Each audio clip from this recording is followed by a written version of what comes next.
जय श्री राज जी। मोहम्मद मुर्ग आसमान, कड़ा कयामत नामा, प्रकरण 5। चौपाई नंबर 2। मुहम्मद मुर्ग कहया आसमान, नीके कर देऊं पहचान।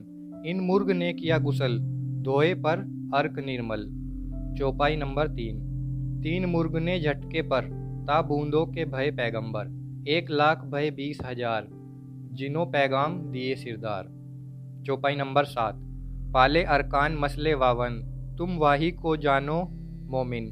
उजू नमाज रोजा फरज, ए तो इन पर धरा करज। चौपाई नंबर 8।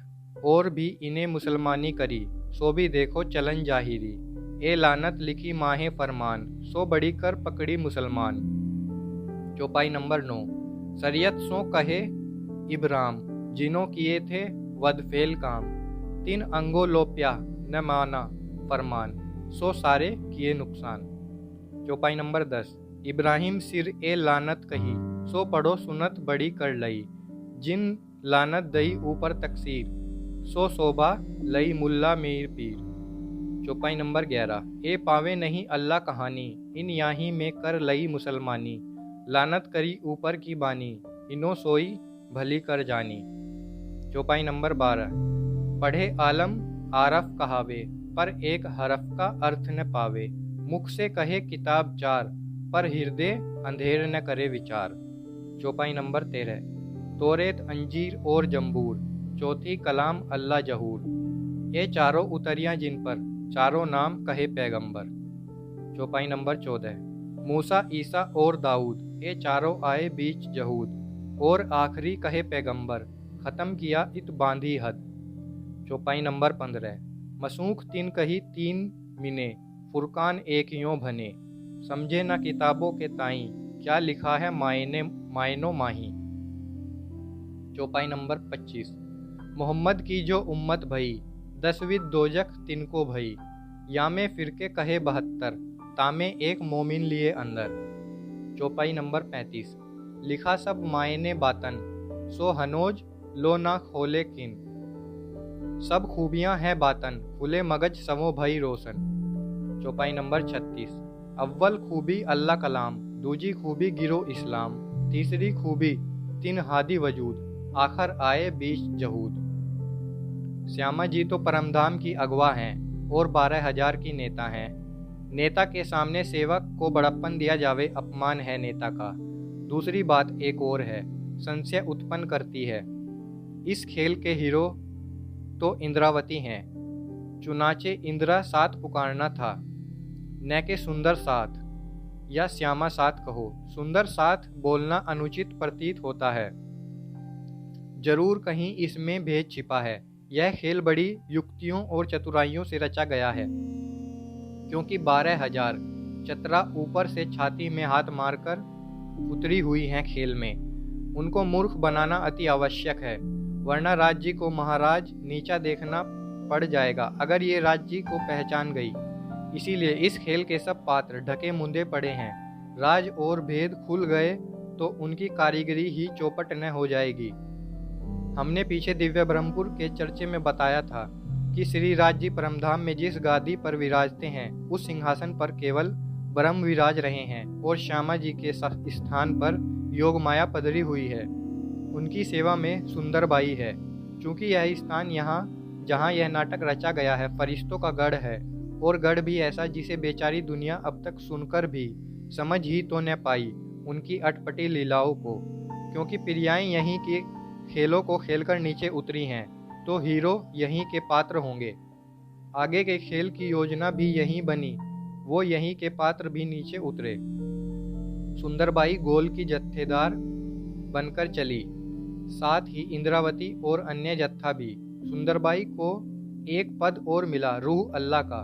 रूह अल्लाह चौपाइयों में बहुत जगह दर्ज है, किंतु नाम क्यों नहीं खोला गया? रूह अल्लाह का क्या नाम नहीं है इनका? यदि है तो क्यों छिपाया गया?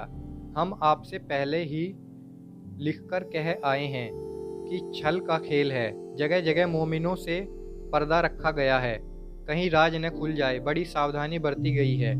यदि राज खुल गए तो फरामोशी का मजा ही गया। फिर खेल में रखा क्या है?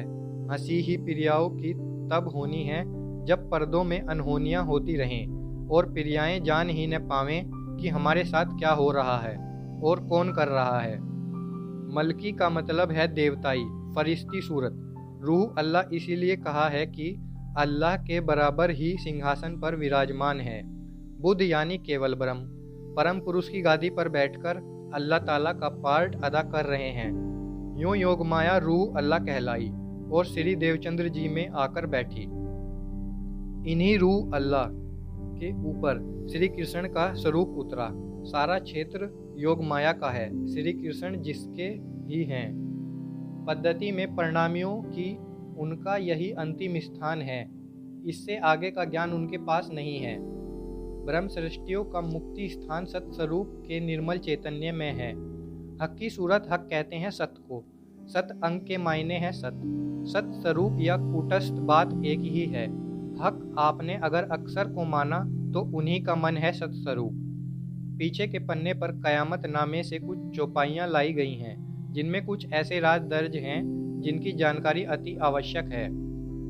नंबर 2 चौपाई देखिए। मोहम्मद साहब को आसमानी मुर्ग कहा है, क्योंकि मुर्ग आदतन सोए हुए प्राणियों को सुबह होते ही बांग देकर जगाता है, ताकि जागकर अपने फरायज अंजाम दे और दुनिया के धंधे देखे। वहीं मुर्ग का काम मोहम्मद ने किया। फरामोशी में जो धाम प्रियाएं तिलिस्मी खेल देखने उतरी हुई हैं, उनको फरामोशी से खबरदार करने के लिए मोहम्मद ने मुर्ग के समान बांग दी और जगाया है सोई हुई अरवाहों को। इस जगाने से पहले मुर्ग ने निर्मल अर्क से स्नान किया और पाक होके पाक काम के लिए तैयार हुए। इस खिदमत के लिए उन्हें फरिश्तों की फौज भी चाहिए थी। उस मुर्ग ने निर्मल अर्क में नहाकर अपने पंख झटके, जिनकी बूंदों से 1,20,000 पैगंबर पैदा हुए, जिन्होंने जत्थों के सरदारों को उनके पैगाम दिए और वेदारी के काम सौंपे, जिन्होंने 52 मसले पकड़े और उन पर चले। वे ही समझ लो मोमिन हैं, यही उनकी पहचान है। वजू, नमाज, रोजा, फर्ज, बंदगी जो मुसलमान को मानने लाजिम है, समझ लो यह उन पर कर्ज के बराबर है। मकरूज को कर्ज अदा करते रहना पड़ता ही है। और भी मुसलमानों ने बहुत बातें पकड़ी हुई हैं, जिन्हें लानत करके लिखा है फरमान में। ना समझी की वजह से जिसे मुसलमानों ने बड़ी बात समझी और पकड़ लिया। हजरत इब्राहिम ने यूँ कहा है कि जिसने फरमान पर तवज्जो नहीं दी और भुला दिया, उनको लानत कही है, जो मुसलमानों ने पढ़ी और सुनी, जिसे ना समझी में बड़ी करके अपना ली। जिन को गुनाहों पर लानत दी, उसे शोभा जानकर मुसलमान मुल्ला पीर फकीर ने अपना ली। ऐसे कारनामे वालों को खुदा की कहानी का क्या पता। उन्होंने तो फर्ज बंदगी को ही मुसलमानी मानी। हालांकि ऊपर की वाणी लानत के रूप में है, परंतु बेखबरी में उन्हीं को भली मानकर अपना बैठे। जब ऊपर की वाणियों को बड़े बड़े पढ़ के अपने आप को आलिम फाजिल समझ रहे हैं और अल्लाह वाले कहलवाने में अघाते नहीं हैं, परंतु इन हरफों में से एक का भी अर्थ नहीं जानते। अपने मुंह से 4 किताबें बताते हैं, पर इनका हृदय ऐसे अंधों में है जो तनिक भी विचार नहीं करता कि ये किताबें कैसी हैं और इनमें क्या हुक्म है, किसके लिए है। तौरेत, अंजीर, जंबूर, चौथा कुरान, जिन पे उतरे हुए चारों पैगंबर हैं, उनके नाम यह है मूसा, ईसा और दाऊद। ये सब यहूदियों में आए। मोहम्मद जिन पे कुरान उतरी आखिर में आए, जिन्होंने हदें बांधी और तारतम करके ब्यौरेवार समझाया और ख़त्म किया क़यामत का दौर। विद्वानों ने न तो देखा इनमें कुछ, न समझा क्या लिखा है, न मायने ही समझ पाए इन किताबों के। 3 किताबें इनमें से मनसूख कही गई हैं, सिर्फ एक ही को मान्यता दी गई। मोहम्मद की उम्मत के बारे में ऐसा है, 10 तरह की दोजख भोगनी पड़ेगी इन्हें, क्योंकि मोहम्मद साहब के बताए पर वे चले नहीं। मोहम्मद साहब तक इनके फ़िरके 72 कहे हैं, उनमें से एक मोमिन का फ़िरका अंदर लिया गया है। जो कुछ भी कलामों में लिखा है सब बातन में दर्ज है, सभी मायने पोशीदा हैं, जिन्हें आज तक कोई खोल नहीं सका। जिस वक्त उनके मगज खुलेंगे तब देखना इनकी रोशनी। सबसे अव्वल खूबी अल्लाह कलाम, दूसरी खूबी गिरो इस्लाम, तीसरी खूबी तीनों हादियों की जिन्होंने हिंदुओं में उतरकर जमाने की आखिरत की। जय श्री राज जी।